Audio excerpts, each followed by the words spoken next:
All right. What's up, guys? What's going on, man? Let's do the uncensored wrestling edition really fast.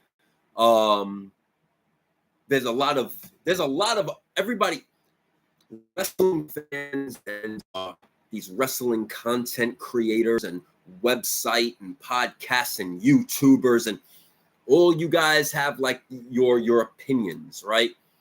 And it's passionate. A wrestling fan is passionate. Wrestlers are passionate, you know. But the thing is this: the midlife crisis machine guns, who were handed the titles yesterday at Brooklyn. I'm gonna say three things would never be in WWE in a Vince McMahon era. Were never in WWE under that establishment. It's nice that, yes, they trained and toured and lived with numerous WWE superstars that came from the indies, etc. We heard Michael Cole and yesterday, and the announcing team and Corey Graves speaking highly about them and trying to give history about who these guys are. But were you guys there in Brooklyn? No. There was no pop. None. Nothing at all. If you were in Brooklyn, please comment, type in the chat if you're real and not a troll. There was no pop. Nothing. Zero. Not even fake audio pumped. Nothing.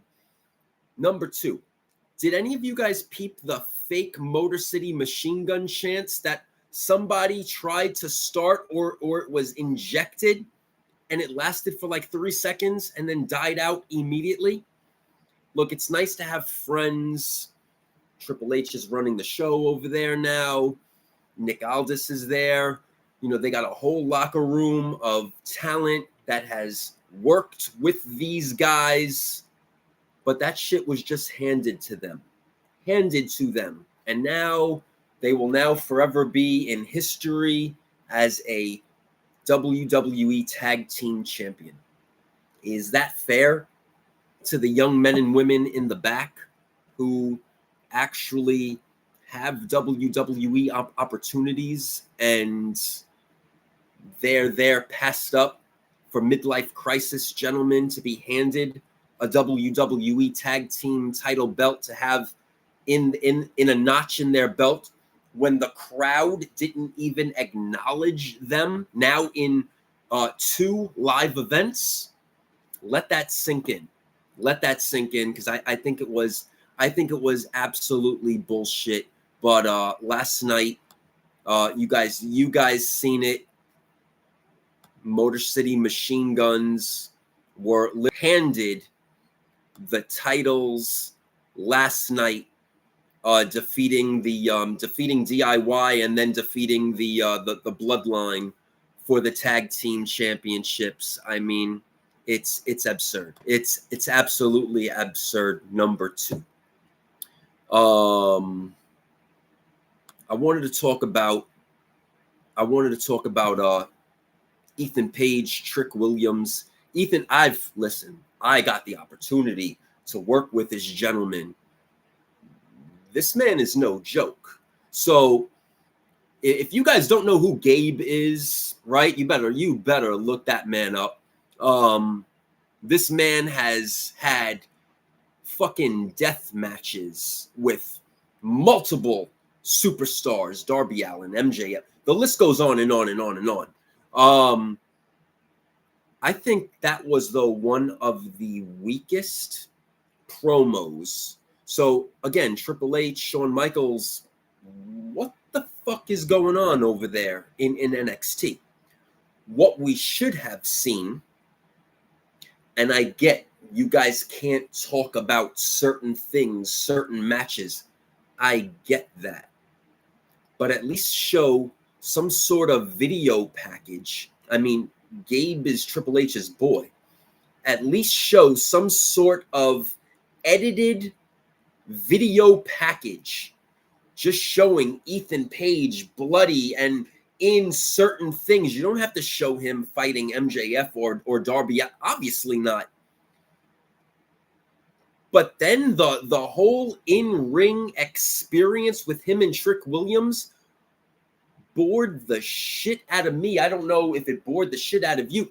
You want to promote a devil match and you just have two guys in fancy clothing in the middle of the ring talking to each other, and then Trick Williams turns his back on Ethan Page and not a goddamn thing happens?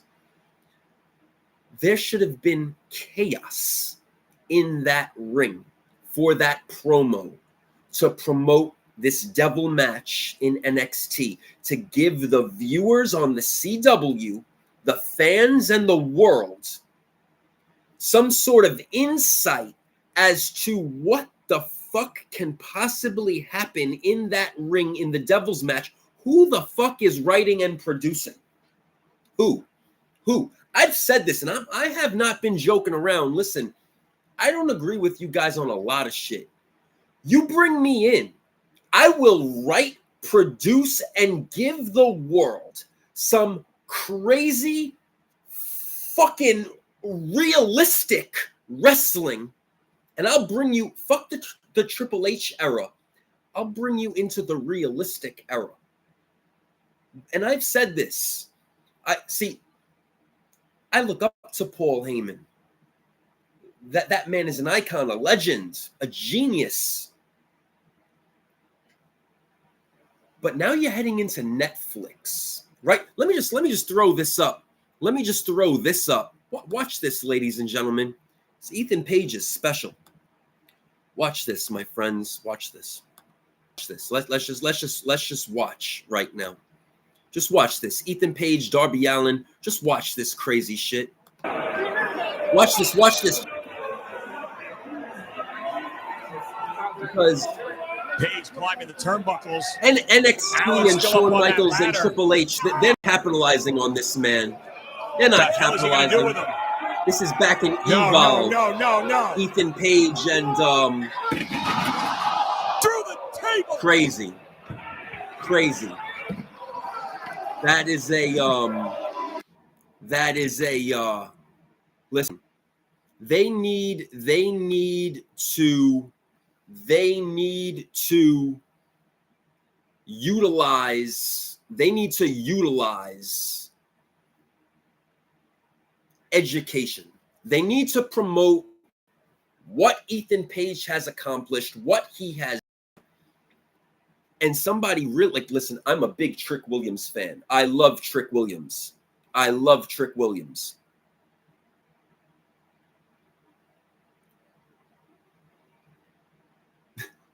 No, you're not. So I love Trick Williams, right? But the promo needs help.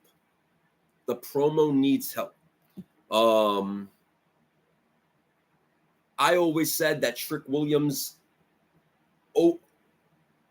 just made Mello look bad. Mello could be extremely talented in the ring, but then compared to Trick Williams with the look and the stature, the money goes to Trick Williams. But they failed on the promo with Trick Williams and Ethan Page. When I know both men could deliver. Both men could go the distance. Ethan has more experience, though, in death matches. That's a fact. That is a fact. Ethan's gotten into better shape. The man is mastery on the mic. Video packages. A hell of a business guy. A future face of the WWE. But Jesus Christ, they failed horribly on promoting this match, this Devil's match, tomorrow night, Sunday, between Ethan and Trick Williams for the belt. an epic failure. An epic, epic failure. Now, I wanted to show you guys this. Let me see. I put some videos up here. And I have, let me see here. Oh, where is it? Hold on. Last night, Monday, you guys did not see this. Unfortunately, after the Midlife Crisis Machine Guns were handed the title, the OG Bloodline reunited. You guys seen that with the hug. But let me take you to what you guys did not see in Brooklyn. And that was this.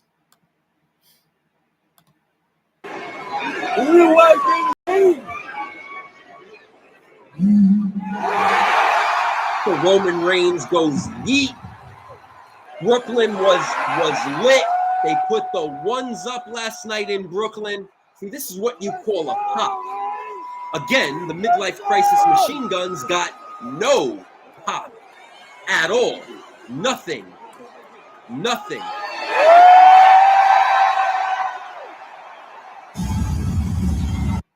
So that is how Brooklyn was ended last night. You guys didn't see that.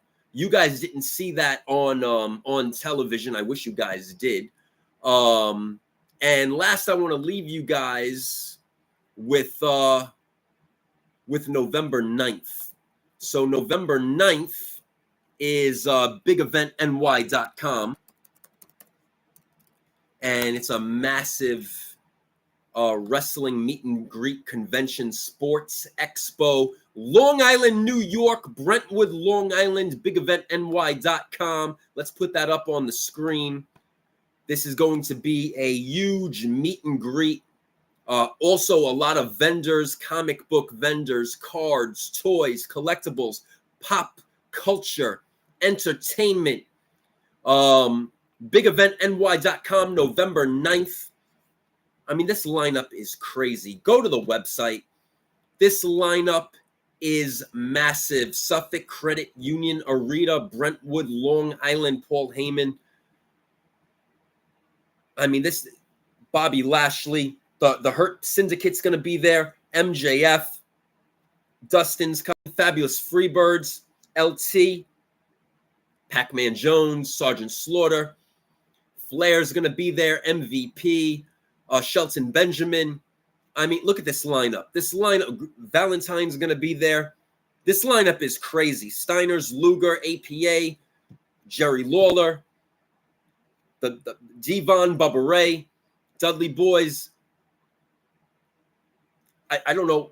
I get why they promoted Team Angle, but I wish they would have put the Hurt Syndicate to make it more relevant. I mean, but again, you have this lineup is stacked.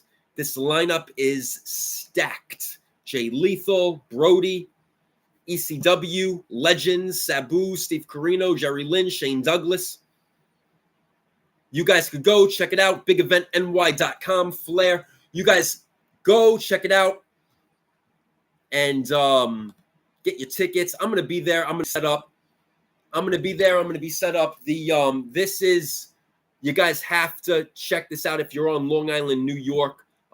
If you're not, I'll probably put a stream up to show you guys live. But I just wanted to touch base. I wanted to touch base on that because I think it was two things that they dropped the ball on. I think it was just two things that they dropped the ball on, and I wish that they would have promoted this Devil's match more in depth. I don't know who produced it. I don't know who wrote it. I don't know. But the ball was dropped. There should have been a straight up brawl on NXT, on the CW. Utilize the CW, but no. an extremely boring war of words between two very well-dressed men in Ethan Page and Trick Williams, and not a promotion of violence to promote a devil's match. And you're going to tell me Shawn Michaels, Triple H, that was done correctly? Come on, man. Come on. So now the Midlife Crisis Machine Guns get their moment of fame and are now WWE Tag Team Champions. Okay. Well, again, no pop. Zero. Goose egg, zero pop, nothing in that arena. Nothing. And it's Brooklyn, New York. Now let me explain something. You're in Brooklyn, New York. We love extreme wrestling. We love independent wrestling. Gabe, shout out to you. Shout out to Hog, H-O-G. Shout out to, I could go on and on. We love independent wrestling. We love extreme wrestling. We love wrestling. When there's zero pop in New York, in Brooklyn, New York, there's a problem. Would anybody like to debate me? All of the YouTubers, TikToker podcasts, hell, Devon, Bubba Ray. I mean, listen, I don't want promotion. I'm not here for ad revenue and YouTube ad revenue and fucking shit. Look, the fucking numbers suck, because I don't usually do this shit. But you're going to tell me that in Brooklyn, New York, when the Midlife Crisis Machine Guns come out and there's no pop, and you just hand them the belts because they're your buddies, not you guys, but, well, maybe. Triple H and the faction hand them the belts because that's their buddies. You know, hey, okay, yeah, come on. Come be WWE Tag Team Champions. There is a reason why they were never in WWE. There was a reason why they were always just in the independents. Now, I'm not knocking on skill. You could be great wrestlers. You could be great in-ring performers. But there's one word. It. And there's a reason why they were never in WWE. With that said, this is unedited, unscripted, uncensored. I really don't care if you like or agree with anything that I say. It doesn't matter. It's uncensored. I'm talking. I just felt like talking, sharing my opinion. I do want to hear what the people have to say. And I know that the wrestling community does have a lot of trolls, but I'm just curious. For shits and giggles, as always, the comments are open. So, especially if you were there in Brooklyn, New York yesterday, it was dead as fuck when they were there, and dead as fuck when they won the belts, and dead as fuck when they were up on the ramp lifting the belts, and dead as fuck when the fireworks went off. So, but there was a massive pop with the Usos. But then again, they have it. Have a good night, guys.